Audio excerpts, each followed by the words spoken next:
సమాజంలో ఎందుకు ఉపయోగపడని వాళ్ళు ఎవరు? దానికంటే మనకి ఏ చెట్లు ఉపయోగపడతాయి?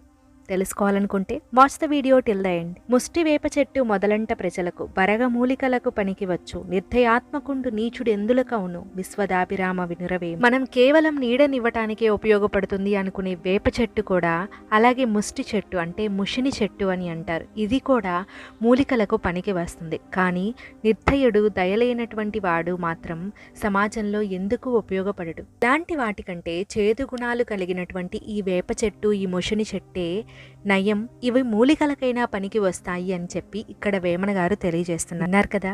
మీకు అర్థమైందా ఎలాంటి గుణాలను మనం పెంపొందించుకోవాలి అనేది? దయ, జాలి అనేవి మనిషిలో తప్పనిసరిగా ఉండవలసినటువంటి లక్షణాలు. మానవులను పశుపక్షాదులను వేరు చేసి చూపించగల లక్షణాలు ఇవే.